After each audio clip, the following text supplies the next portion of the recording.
ഇന്ന് വന്നിട്ടുള്ളത് ഒരു അടിപൊളി ചിക്കൻ ഫ്രൈൻ്റെ റെസിപ്പി ആയിട്ടാണ് കേട്ടോ.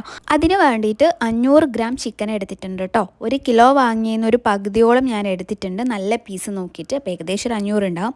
അതിലേക്ക് 1 ടേബിൾ സ്പൂൺ ഇഞ്ചി വെളുത്തുള്ളി പേസ്റ്റും 1 ടേബിൾ സ്പൂൺ മുളക് പൊടിയും ആവശ്യത്തിനുള്ള ഉപ്പും ഒരു അര ടീസ്പൂൺ മഞ്ഞൾപ്പൊടിയും അര ടീസ്പൂൺ ഗരം മസാലൻ്റെ പൊടിയും ചേർത്ത് നന്നായിട്ടൊന്ന് മിക്സ് ചെയ്ത് ചിക്കൻ്റെ എല്ലാ ഭാഗത്തും ഈ മുളക് പൊടിയൊക്കെ എത്തുന്ന രീതിയിൽ മിക്സ് ചെയ്തിട്ട് കുറച്ച് സമയം ഒന്ന് റെസ്റ്റ് ചെയ്യാനായിട്ട് വെക്കാം കേട്ടോ.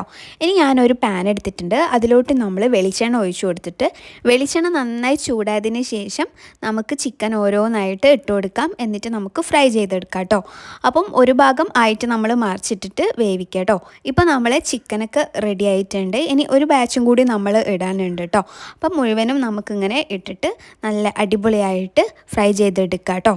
ഇപ്പോൾ ചിക്കനൊക്കെ മുഴുവനും നമ്മൾ ഫ്രൈ ചെയ്തെടുത്തിട്ടുണ്ട്. ഇനി ഒരു പാൻ എടുക്കുക. അതിലോട്ട് നമ്മൾ ചിക്കൻ പൊരിച്ചതിൻ്റെ ആ ഒരു വെളിച്ചെണ്ണല്ലേ, അതിൽ നിന്ന് കുറച്ച് ഇതിലേക്ക് ഒഴിച്ചു കൊടുക്കുക. ഒരു 5 വലിയുള്ളി എടുത്തിട്ടുണ്ട്, ചെറിയ വലിയുള്ളി ആയിരുന്നു കേട്ടോ. അത് അത്യാവശ്യം ചെറുതായിട്ട് കട്ട് ചെയ്തിട്ട് നമ്മൾ ഇതിലോട്ട് ചേർക്കുക. എന്നിട്ട് നന്നായിട്ടൊന്ന് വഴറ്റിയെടുക്കുക കേട്ടോ.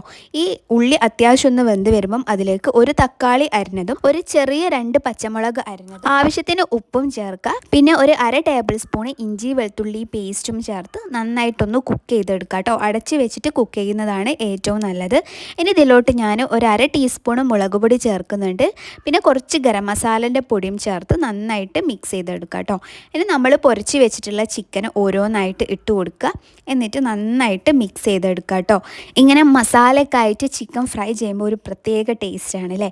ഇനി അതൊന്ന് അടച്ച് വെച്ചിട്ട് കുറച്ച് നേരം ഒന്ന് കുക്ക് ചെയ്തിട്ടുണ്ട്. ഇനി ഇതിലോട്ട് ഞാനൊരു 2 ടേബിൾ സ്പൂണ് ടൊമാറ്റോ കെച്ചപ്പും ചേർക്കുന്നുണ്ട്. അത് നിങ്ങൾക്ക് വേണ്ടെങ്കിൽ സ്കിപ്പ് ചെയ്യുക കേട്ടോ. അപ്പോൾ അതുകൂടി ചേർക്കുമ്പോൾ ഒരു പ്രത്യേക ടേസ്റ്റാണ്. എന്നിട്ട് നന്നായിട്ട് മിക്സ് ചെയ്യുക.